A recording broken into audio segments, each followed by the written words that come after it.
Masă sfântă, te rugăm fierbinte să ne asculți de-a bunul, marea rugăminte.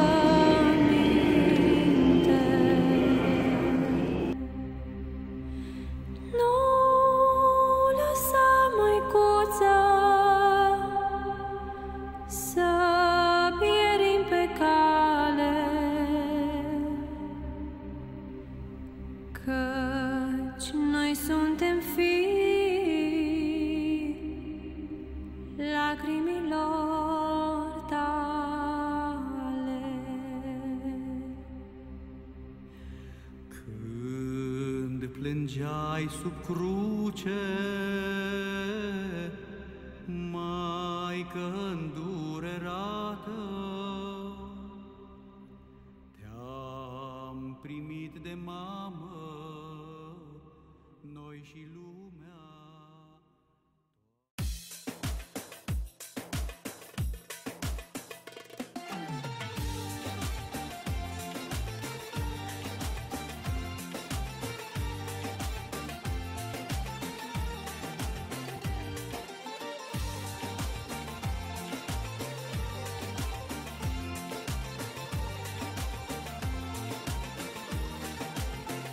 Ja ta lefta canisola, ja ta lefta de magapas, matartika po te ora, che de taxeris buhrostas, me ja ta lefta canisola, ja ta lefta de magapas, matartika po te ora, che de taxeris buhrostas.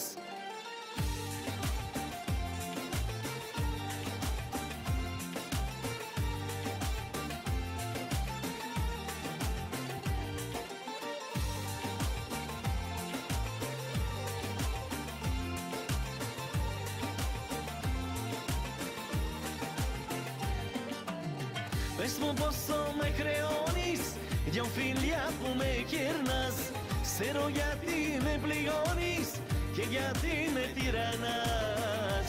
Ja ta lefta canisola, ja ta lefta de magapas, matartika po te ora, che de taxeris buhrostas, me ja ta lefta canisola, ja ta lefta de magapas, matartika po te ora, che de taxeris buhrostas.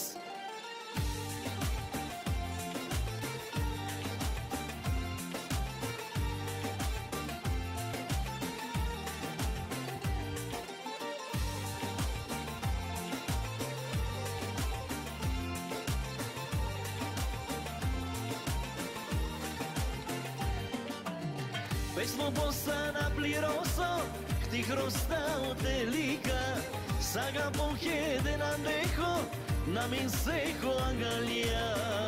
Ja ta lefta canisola, ja ta lefta de magapas, matartika po te ora, che de taxeris buhrostas, me ja ta lefta canisola, ja ta lefta de magapas, matartika po te ora, che de taxeris buhrostas.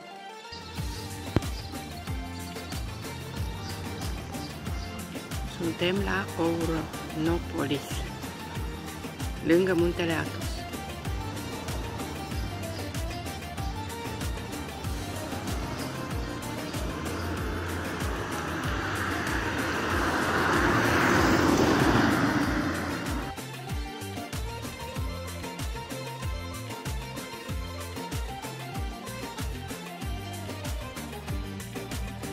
Armena ki me kiramu pareme, pareme.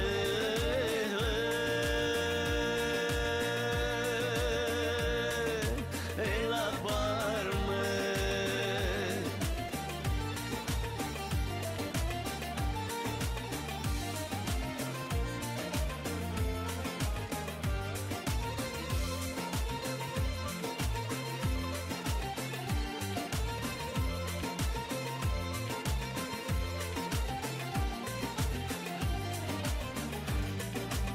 Chianic se din Angalia su vale me,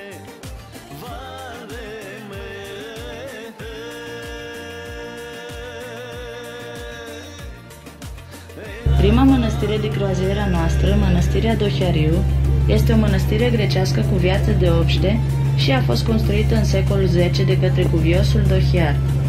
Biserica mănăstirii este închinată Sfinților Arhanghel, Mihail și Gavril și este decorată cu picturi murale în stilul școlii cretane. Biblioteca conține 3000 de cărți tipărite și multe pergamente și papirus. Aici se află icoana făcătoare de minune a Fecioarei numită Gravnic Ascultătoare. Trăiesc astăzi în această mănăstire 30 de călugări.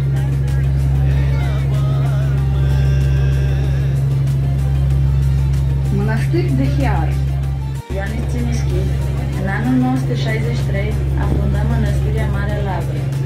Călugărul Atanasie a dorit să transforme viața ideoritmică a călugărilor într-una organizată și să o denumească viață de obște. Viața de obște într-o mănăstire înseamnă că toți călugării participă împreună la slujbe, au toate bunurile în comun și au un conducător numit egumân. La polul opus sunt mănăstirile idioritmice, în care fiecare are propriul program de rugăciune și este nevoit să muncească pentru cele necesare traiului zilnic. Astăzi, idioritmice mai sunt doar schipurile. Muntele Athos este compus din 20 de mănăstiri mari, 12 schituri și foarte multe locuințe mici, cum ar fi colibele și chiliile, însumând în total un număr de 2300 de călugări. O zi din viața călugărilor în mănăstire este împărțită în 3 părți, a câte 8 ore fiecare. Una pentru studiu. Mănăstire grecească cu viață de obște a fost construită în anul 998. Are 2 mari biserici închinate Sfinților Gheorghe și Dumitru. Printre lucrurile de mare preț se află icoanele din mozaic ale Sfinților Gheorghe și Dumitru, care au valoare foarte mare. Icoana schimbării la față, precum și icoana făcătoare de minuni a Fecioarei numită Ascultătoare. Biblioteca conține 4000 de cărți tipărite și 300 de manuscrise. În această mănăstire trăiesc astăzi 50 de călugări.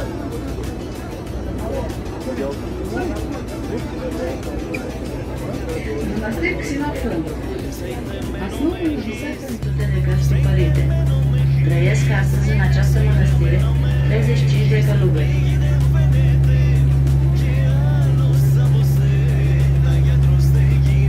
După cum am spus, Mănăstirea Sfântul Pavel.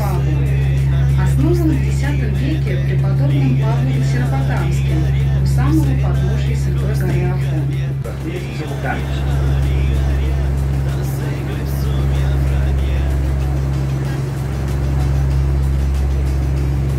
Mănăstirea Dionisiu a fost construită pe o stâncă de 80 de metri deasupra mării de către cuviosul Dionisie. Biserica principală are hramul Sfântului Ioan Botezătorul. În mănăstire se găsește icoana unică a Fecioarei numită Acatistru, lucrată în ceară și gumă. Biblioteca conține 5000 de cărți tipărite și 804 manuscrise. În mănăstire trăiesc astăzi 45 de călugări.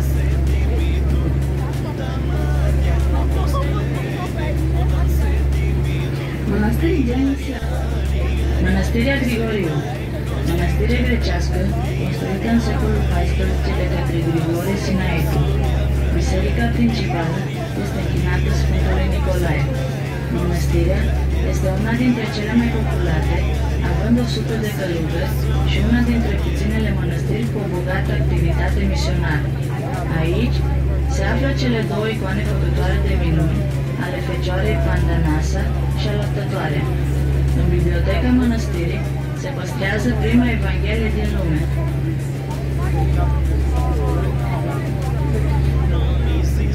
Mănăstiri Drivea. Biblioteca Simonos Petros. Suntem 7 mai 2025.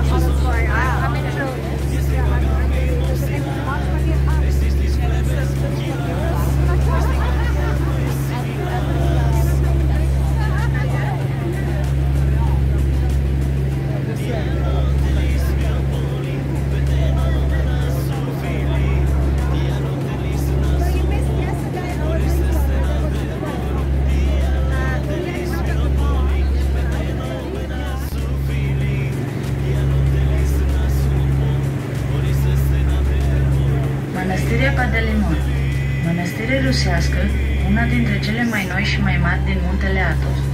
Construcția a fost începută în anul 1800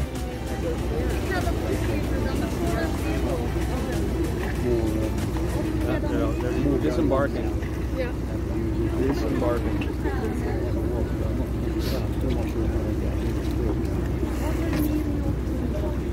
Ja, maar die hebben iets zaken.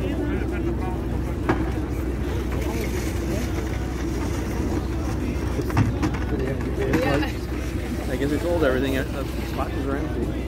Yeah, well, it's that's to take. It's still like the old-fashioned way where you get money back on your beer bottle at the end of the week, the lemonade bottle.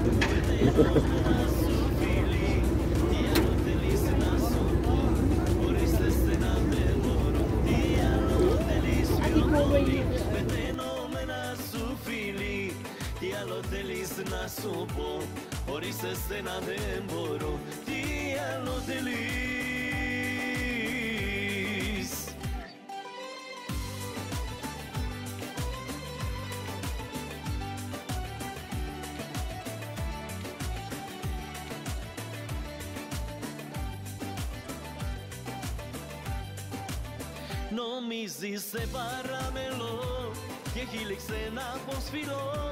Σου λένε λόγια ένα σωρό και σου δολώνουν το μυαλό. Για σένα νοιάζομαι τρελά και σε έχω αγάπη μου ψηλά. Εσύ στις φλέβες μου κυλάς και στην καρδιά μου εσύ μιλάς. Τι άλλο θέλεις πιο πολύ, πεθαίνω με ένα σου φίλι. Τι άλλο θέλεις να σου πω, χωρίς εσένα δεν μπορώ. Τι άλλο θέλεις πιο πολύ, πεθαίνω με ένα σου φίλι. Τι άλλο θέλεις να σου πω, χωρίς εσένα δεν μπορώ.